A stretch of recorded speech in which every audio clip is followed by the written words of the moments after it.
of new. We're trying something new this time around with QueenPins, and we're going to have a fireside chat. I do not see a fire. We are having a palm chat with our next three speakers, and they're all fantastic, inspirational women. And here to moderate the discussion is our Chair of Marketing Communications, the absolutely fabulous Erin Casey. Erin is a world-class writer and editor, and we're so happy to have her on the committee to keep us in line. And you may have also heard some buzz around Erin lately, and because she is spearheading a new cause she started called Dignity Period. So 1 in 6 women in Nova Scotia have to choose between nutrition and menstrual products when they're on their period, and that is wrong. So she helps people to host pad parties and raise money for menstrual hygiene, menstrual products for those in need. So we're so proud of you, Erin. And it says, come on up, Erin, but Erin has already come up on the stage. So. I couldn't wait. She couldn't wait.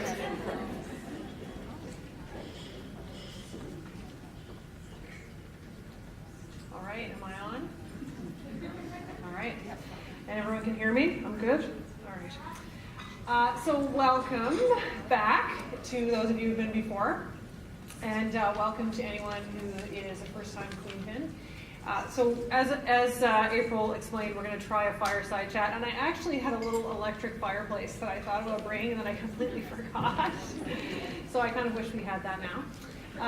So before we get started, I'm just going to remind people, if you haven't tried out our digital photo booth in the back, it's really, really cool. You actually get to see the photos like on an iPad as you're getting them taken. And so that's Carla McLean back there with the Wedding Vogue. So go check it out. It's really neat.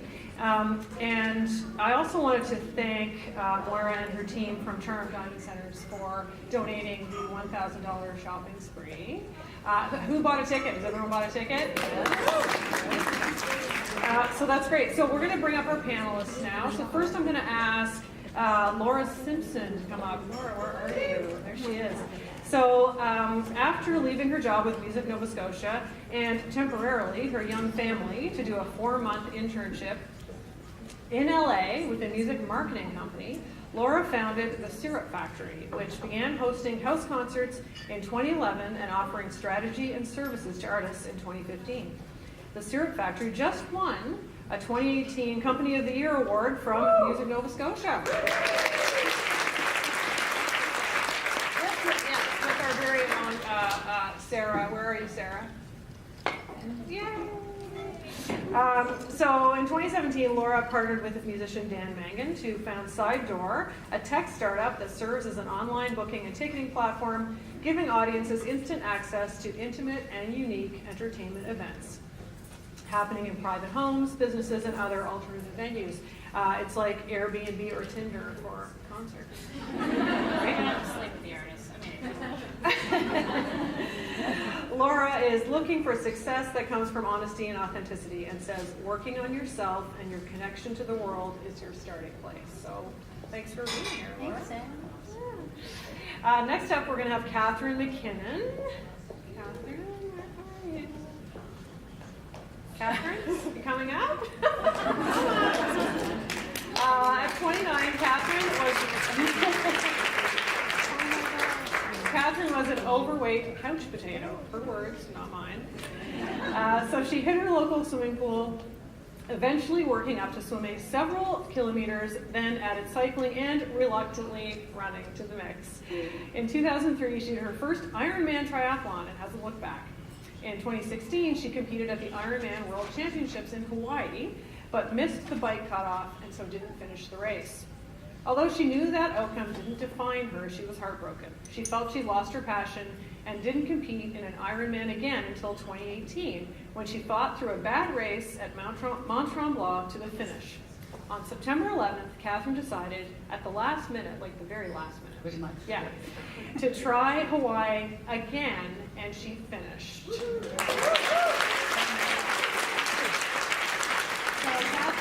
Kathryn says, and I love this, you never know what's going to happen if you just keep going. And finally, Amy Schwartz. Come on up, Amy.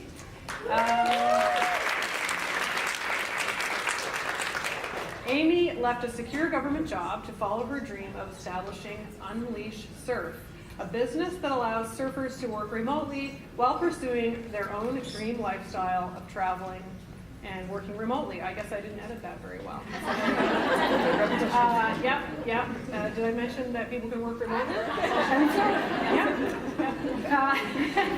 Clients spend 1 to 3 months in a small town north of Lima, Peru, working, surfing, and having a thoroughly life-changing experience. Amy has been featured in Forbes, was honored as an agent of change by the Halifax Chamber of Commerce, and as a top 50 under 40 entrepreneurial leader by 21 Inc. And did we mention she started her business with her partner while she was on maternity leave? Did you think that was a really great idea, and then started doing it, and we're like, oh. Yeah, that was a really bad idea. Amy says that through pursuing her crazy dreams, my baseline for what I have the courage to do changes. So thanks for being here.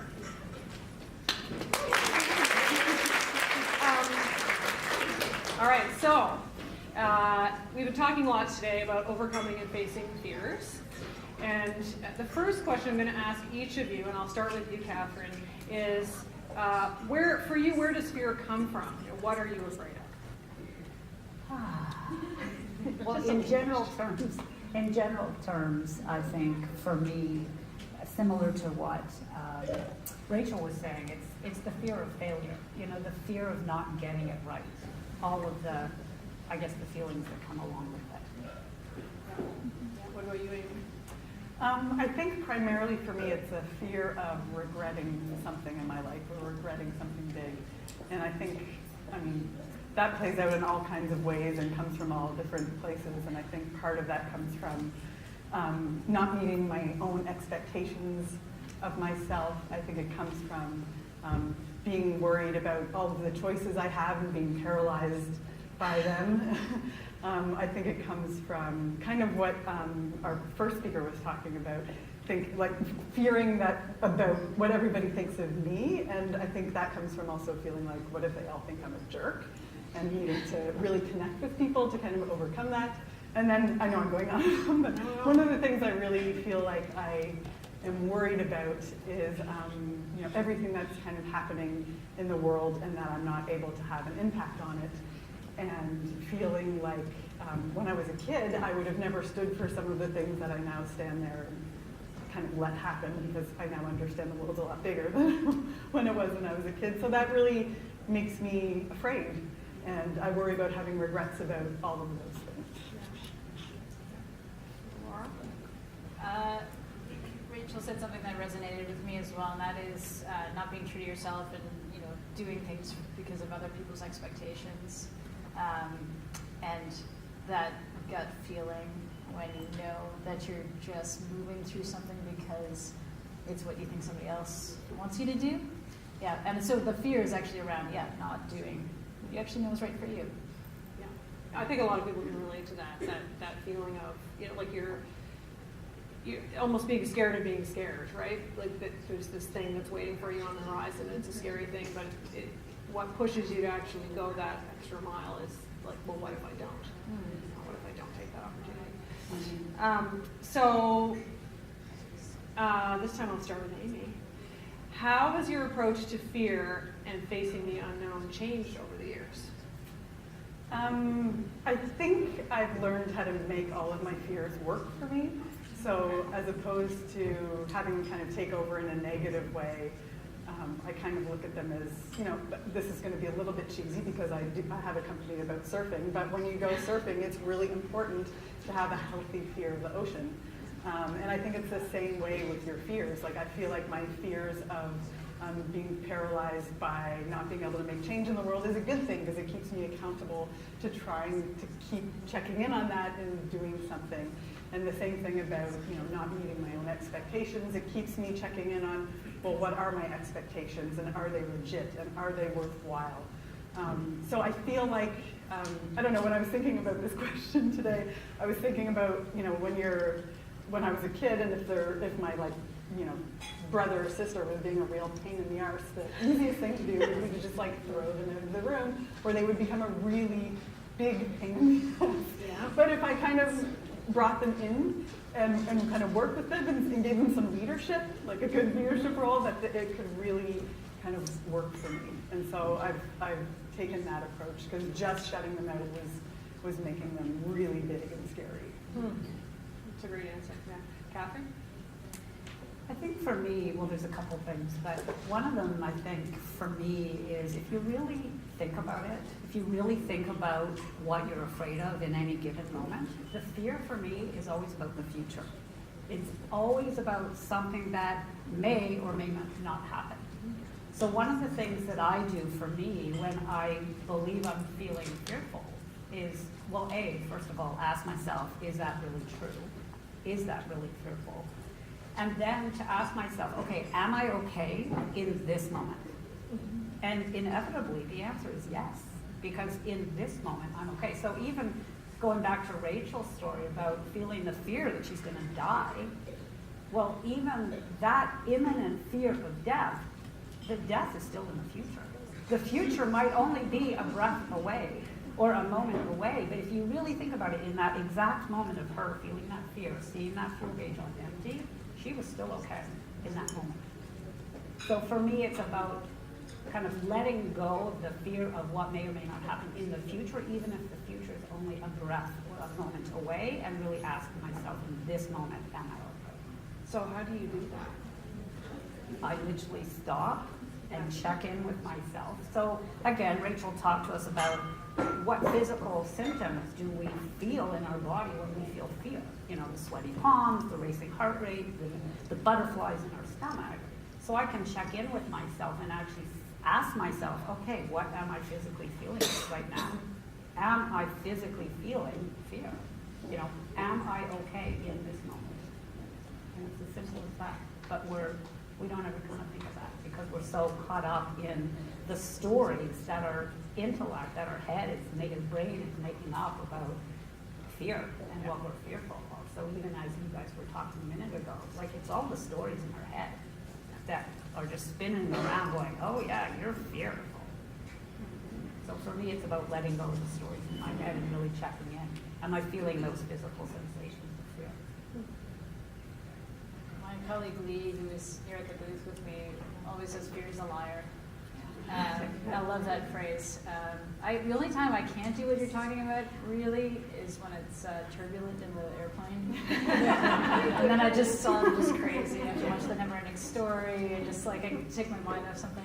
You don't like roller coaster No, rides? no roller coasters, sorry. Me neither. Working on the I don't heights like thing. them I'm either. working on some physical fears. But no, I learned a trick actually that I'll share with you that I think works really well is anytime you're feeling afraid of doing something and it's like, you know, whatever decision you have to make or somebody you have to talk to or something like that, you kind of go forward and think about your future self, and you actually deeply meditate on this and you think about what your future old person self might look like, where they're sitting, what their voice sounds like. Really picture that person as the older version of yourself and imagine what is that person telling you. Because you'll tell your friends all the best advice, you've heard this before, you'll tell your friends all these things, but you'll tell yourself terrible things. When you're trying to make a decision or reach out or do something hard, until you say, what would my older, wiser, kinder self say to me right now? And that person I go back to a lot because she's giving me some good advice to move forward through some of the hang-ups I have right now. So what would you tell your younger self if you could? So what would you today, Laura, tell your younger self? Oh man. Erin Costello just wrote a song about this. Anybody have Erin Costello's latest album? Yay! She has this great anthem to herself. Please go listen to it. And it's sort of about just owning it and just doing it sooner than you're ready, because you're never going to be ready. You're actually never going to be ready. There's no perfect moment. That goes from, you know, like deciding to go on a diet to having a child, really. There's Yeah, I would say no there's no perfect perfect time to have kids. time. And so you kind of just, I think a lot of things in my life, you know, you always say you don't regret the way that you went there, but I think there's a bunch of stuff I could have done sooner, just if I'd got over myself. Yeah.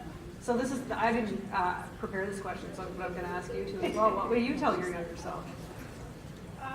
Probably something like kind of similar to just, yeah, get over it. And although I'd say I have a bit of reputation for standing up for things that piss me off, there's certain things I wish I'd stood up for sooner, especially stood up for myself sooner. I don't know if any of you have seen, there's that comedy special that kind of changed everything, and it's called Net, but I can never remember. Hannah Gadsby. Yeah. Amazing. If you haven't watched it, it's on Netflix. Yeah, incredible. But so that really made me rethink what, even though her story is so much harder than anything I've had to deal with, it made me rethink some of the crap I have had to deal with, especially in the workplace, and that I didn't deal with it at the time in a way that felt like justice. And I would love to tell my younger self to not be afraid of doing that. And I'll add to that especially for women to take that, because I feel like it's so much easier in general in our society for men to kind of be upfront and be a bigger person, or go to the interview with more bravado, or but we as women kind of doubt ourselves. And I'm making a huge generalization, but we question and we question, we overanalyze and overanalyze. At least I do that. And then I lead myself to thinking that, oh, well, it was okay that I didn't stand up at this time and stand up for myself. So I wish I'd done a bit more of that, or even more of that. Okay. What about you? I think I'd say, you know, be the badass that you are, because you can do it. Yep, I think we all doubt ourselves so much, you know, and I think to your point, you know, no disrespect to the men in the room at all, but I think, you know, we as women aren't really taught to own the greatness that we are and that we have inside us. So, yeah, own the badass that you are. I'm going to stick with you. Can I do a plug for Wendy at this moment? Yeah, please do. So one of the things they're like, oh, nobody knows what we do for financial planning. Wendy was the first reason I'm here. She was the first person I met. Wendy dared me to say, how much money do you think you should earn? Like, what's the top amount of money? And I was like, $50,000. I had never earned more than $37,000 in my life up to that point. That was 4 years ago. And I earn more than that now, but nobody ever asked me just to say, like, just to put your foot forward. And I just credit You know to what? Wendy I don't think for anyone's that. ever asked me that either. Yeah, but like, that's a thing, just to actually enable each other to say, you know, what is your big dream? Name it, say it. I bet statistically women ask for much lower salary expectations than men in comparative jobs. I'm making a grand assumption there. Probably. Any statisticians in the room? I do remember hearing somebody tell me once that, and in general, this is of course, that a woman would look at a job posting maybe and say, oh, I don't, like there's 20 things on the list. Oh, I only have 18 of the things. I'm not going to apply for the job. And a man would look at the list and go, oh, I have 6 of those things. I'm going to apply for that job. So what I would say to that is, if you only have 6 things, apply for the job. Go for it. If you have 2, doesn't make it 2. Yeah. So when I was preparing the bios for this, Kathryn and I were emailing back and forth. And I said in her bio, one of the things she said to us in a recent meeting was, you never know what's going to happen if you just keep going. And Kathryn said, did I really say that? And I said, yeah, you did, and I think it's awesome. So can you tell me a little bit more about that? Well, so with respect to a race, so any of you who've read my bio will know that I've now, after achieving my lifelong dream of finishing the Ironman World Championships of Hawaii, have now finished 19 Ironman triathlons out of 27.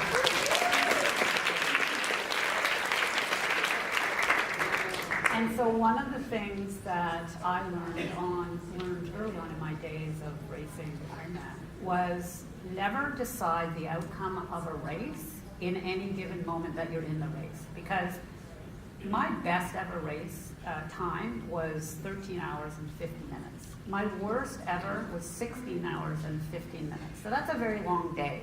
That's like you get up, you do your workout at the gym, you go to work for 8 hours, you come home, you have dinner, you feed your kids, you watch TV, you go to bed. Like that's 16 hours, and that whole time I'm swimming, biking, and running. And so that's a long time for something to go wrong. And let me tell you, things go wrong. You know, like in my last 2 races, I'm puking on the bike or the run. And it's so easy in that moment to just say, oh, well, I'm done. Like, that's it. I may as well give up. So never decide on the outcome of the race at that point. You just keep going. And so that's why I said to Erin, did I really say that? Because that doesn't sound like something I'd say. Because normally I say, don't decide on the outcome of the race. But when she wrote that back to me, the email, I thought, oh my gosh, that's great advice. I should take it. And it doesn't apply just for a race. If you think about it, it applies to all of us, every single one of us in this room, for our whole life, whether it be raising kids or going to work or athletic endeavors, no matter what, starting a new business, you know, failing in your new business, what have you. You know, it's like, don't decide the outcome, you just keep going, because you never know what's gonna happen. So had I given up in those races, when I'm puking by the side of the road, feeling like my stomach's in knots, and had decided to give up, I wouldn't have got to the finish line. And I did, to both of the finish line of both of those races. So there's always gonna be something that happens, but just keep going, and then you never know what great things you're gonna create for yourself. And maybe don't worry about the fact that it's going to take you 16 hours instead of 13 and a half. Absolutely, exactly. Yeah. Because let me tell you, by the time you're puking on the side of the road, you don't care that it's going to take 16, not 13. You just want to see that finish line. Yeah. And let me tell you, it feels pretty darn good when you do. Especially when you got your 2 friends at the finish line waiting for you. Amy, the first time we met, you talked about how hard it can be to get outside of what you think you're supposed to be doing. So, and getting too attached to a specific idea of yourself or what you should be doing can get in the way. Can you tell us a little bit about that and how that's played out in your life? Sure. Yeah. I'd say probably my biggest, barrier to achieving what I want to do has been myself and my idea of success. And I think, I don't know, maybe it's just me, but I think a lot of sort of type A personalities probably have this problem that if you find something that you're good at and you get approval from people or recognition from people, then that kind of recognition itself or approval itself becomes a little bit addictive. It's almost like the likes you get on Facebook and the little dopamine rush you get.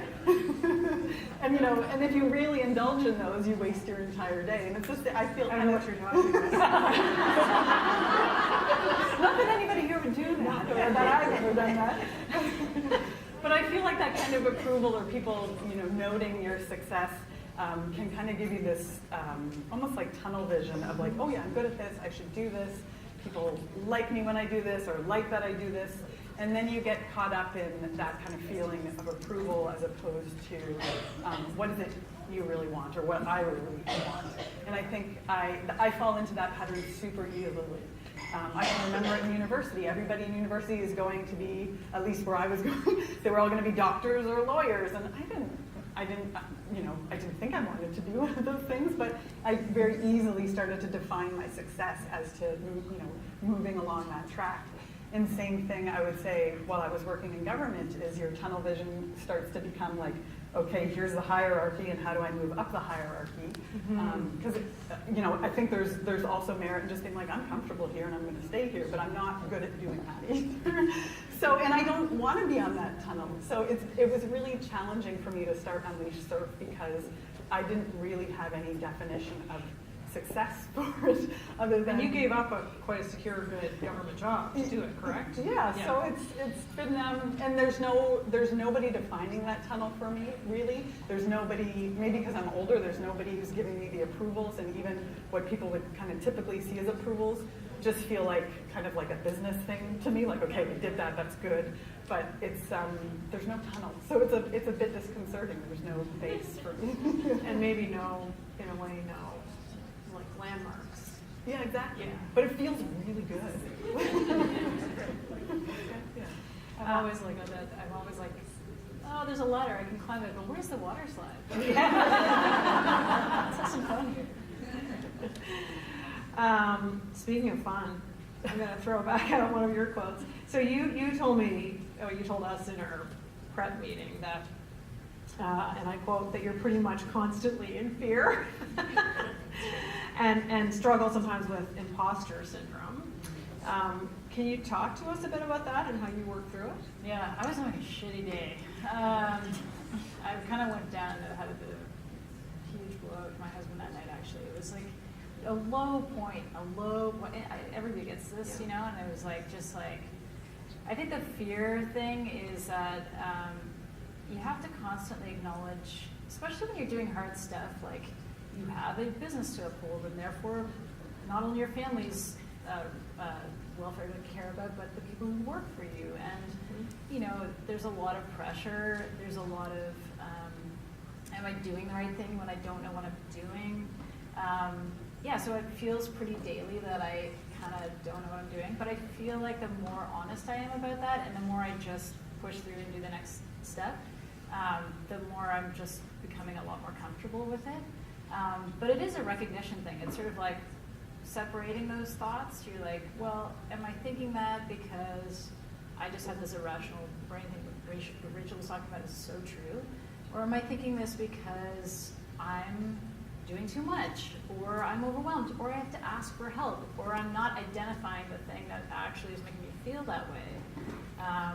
And you know, sometimes, like, I don't know how everybody else is, but I have this sort of like, do the steps, go all the way through the thing, and then all these blowouts where I'm just like, oh, I didn't check in with myself for like a month.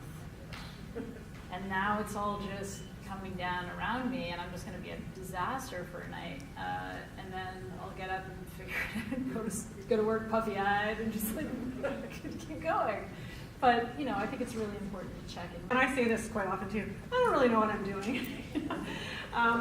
So I started my writing business 5 years ago, and when I first started, I think I had this idea in my head that I had to have it all figured out, and I had to know how it was all going to work, and I had to know how to do it, or else I couldn't do it. But what I figured out pretty quickly, just from being around other business people and people starting different projects, was nobody knows what they're doing. Nobody knows what they're doing.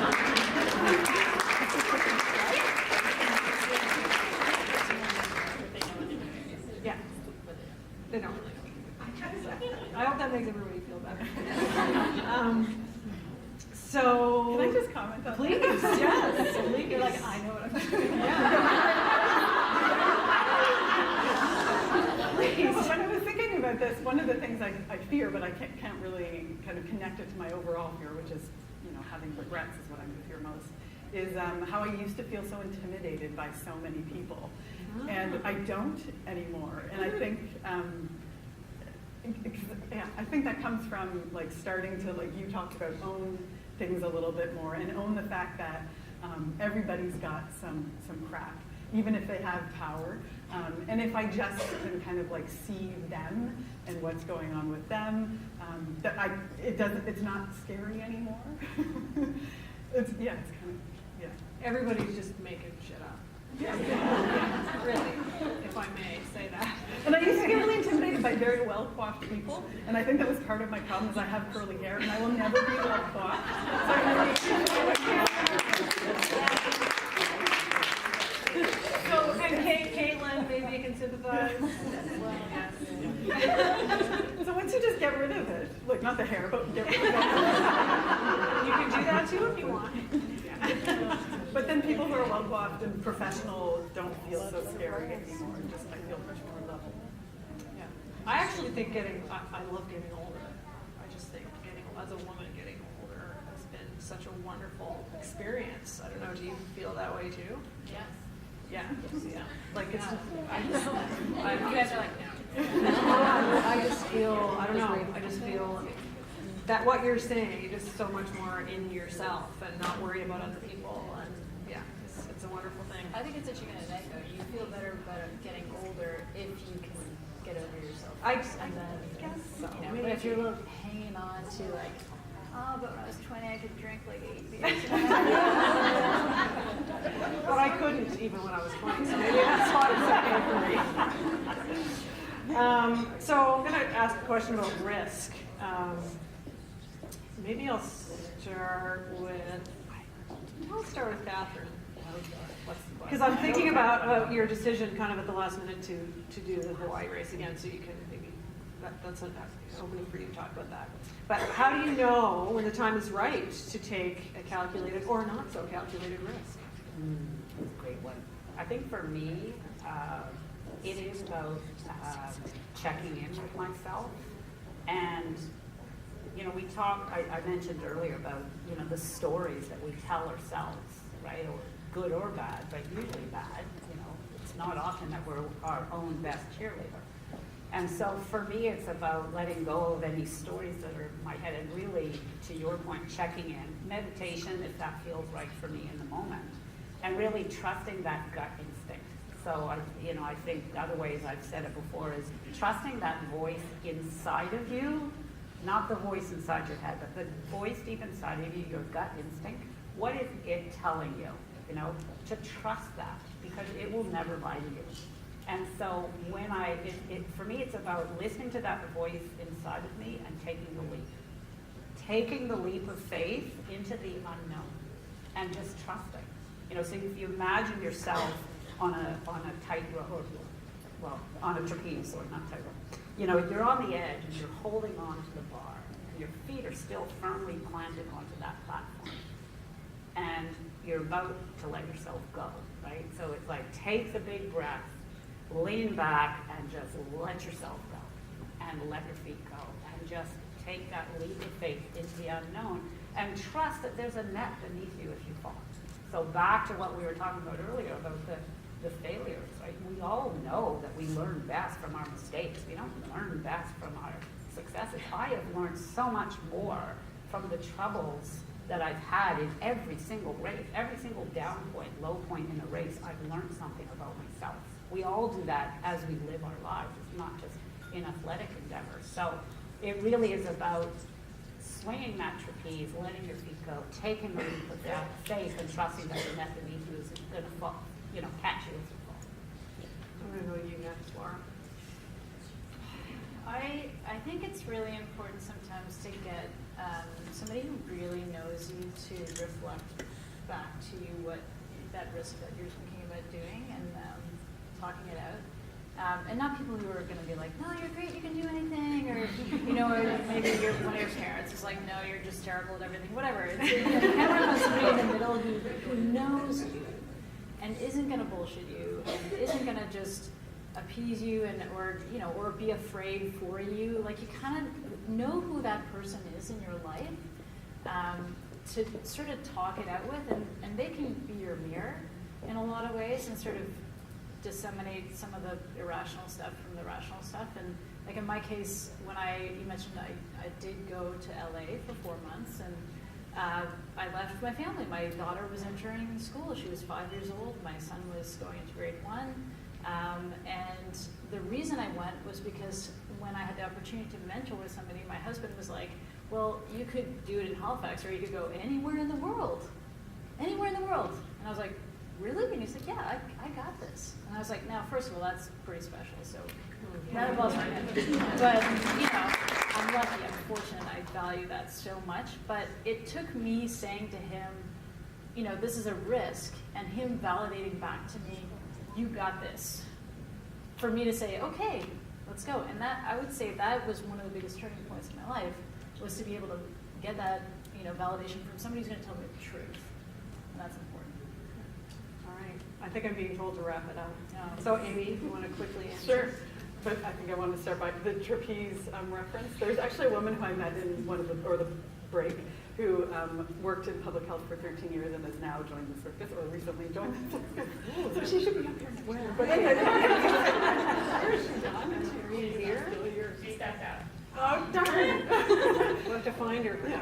Okay. Anyway, calculated risk, I think for me it's just, calculated is actually a key word for 2 reasons. One of them is I actually do need to feel some security. I definitely need to know the net's there before I take that risk, because I want to be able to buy good food at the end of the day. And I have the privilege to be able to make a secure choice. And I think often the business world doesn't talk about that. Like some of us, you know, we need to feed ourselves. And when we do all this like entrepreneur sort of, you know, singing and dancing, we don't actually take into consideration that some people can't afford to just take giant leaps.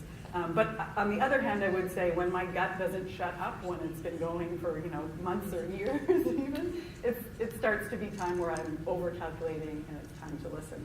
And one quick thing my dad always tells me, make 2 lists when you're trying to make a decision, of like pros of doing this and cons of doing it, and then throw it out, and then just go with your gut. And because then you get it all down. And, Well, you've got it, to Rachel's point earlier, you've articulated it, like getting it out and writing it down, and then yes, I agree, throw it out and trust your gut. yeah. And Mom, don't tell Dad I quoted him. Do we have time for a couple of questions? All right. I can't see very well. Kath, are you out there? Okay. Anyone? Oh, one over there. I don't need a microphone, so I'll go for it. Go for it, Ken. Hi, I'm Kendra. I'm on the QueenPins committee for graduating tonight. Thanks so much, ladies. I loved hearing you talk. I think you shared a lot of things that really hit home about being vulnerable and doing that. But I wonder, who are your own personal heroes? Do you have people in your lives that you look up to? Do you have people in your lives that you look up to? That's the question. Like my mom. She was an entrepreneur, so I just watched her. I sat underneath her table, her desk at our house where she ran her office, and she also had like 10 people working in the basement. I mean, it was like a sweatshop. It was actually really nice for her. It wasn't a grow up. Oh, that would be a good idea. No, but I would, you know, I was a kid, like growing up with her running a company, and I would sit underneath her desk and like just tell her stories while she was trying to work, and I would go to Chamber of Commerce meetings with her and stuff like that, and it was normal. And now I'm like, yeah, I can do that. So that was a big thing. I can't see my mom because she's in the room, so that would be weird. Where's Mom? She probably won't put up her hand. She's cowering in the corner. Okay. But I will say I have a group of women who all live here who I really admire, and we all started to meet together because we were all kind of in young and in leadership roles, probably going back 10 years. And we called ourselves No Mo Hose, which is like no more panties.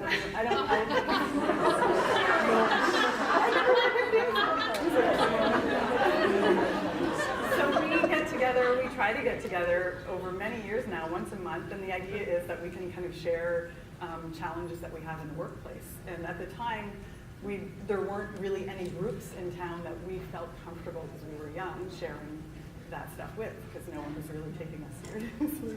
So yeah, I really admire some of the smartest ladies I know, and they always challenge me, so we're still hanging out.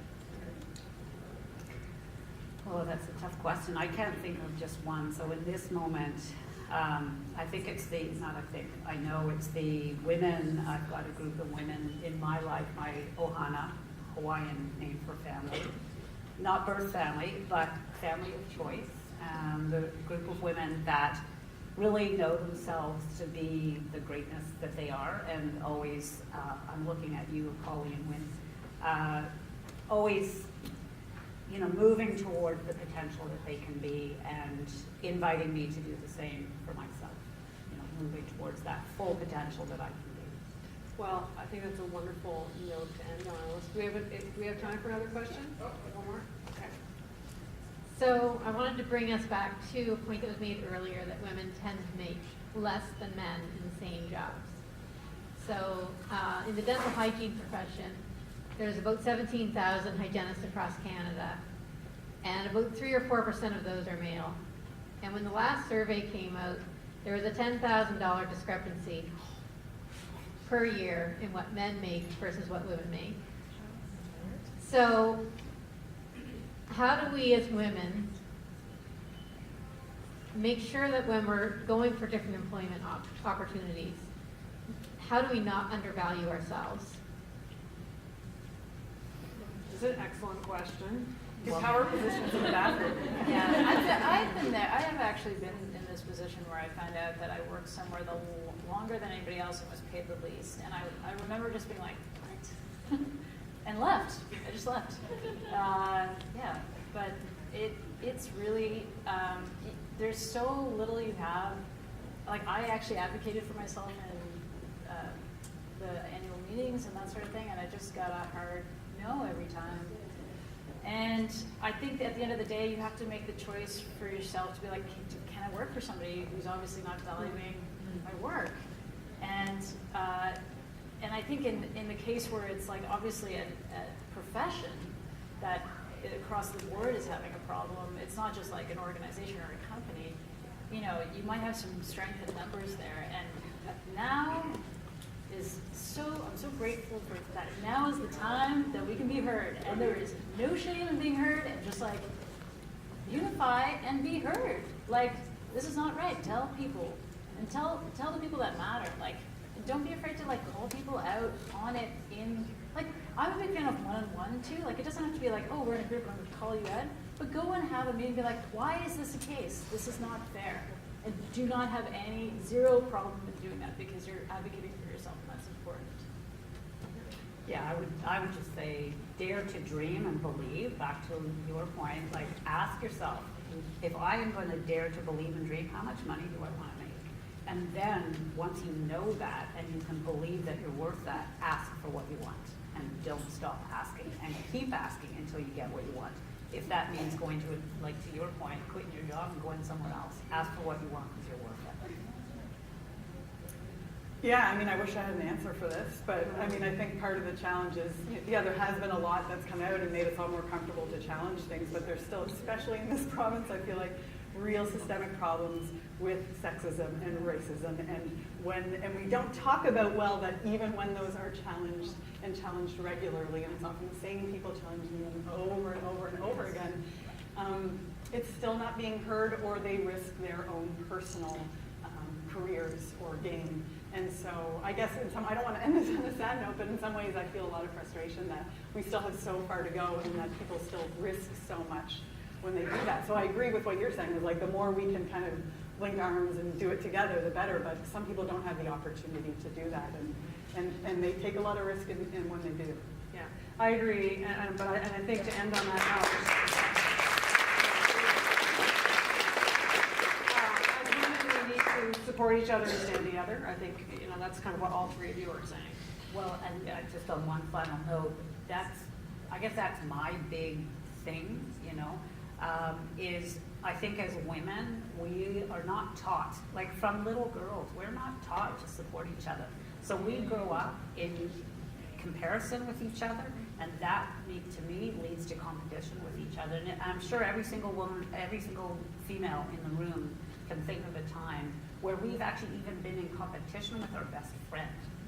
You know, like how bad is that? And we're not willing to support our best friend. So I think, you know, it kind of starts with us and knowing our worth and supporting each other. And then, as you guys were saying, you know, work together to demand change. And one more tiny little thing. Only if it's upbeat. It's super, yeah. I promise it's upbeat. Yeah, that's what I want to add is I think we have to do, what we can do is get more comfortable being uncomfortable. So supporting each other and getting uncomfortable in those spaces, and just going just a little bit further to supporting other people, but getting uncomfortable with it.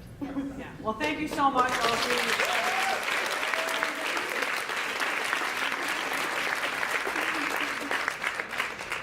So much, ladies. Maybe we could all stand up and power pose them off the stage. That's all, Jim. Let's go, come on.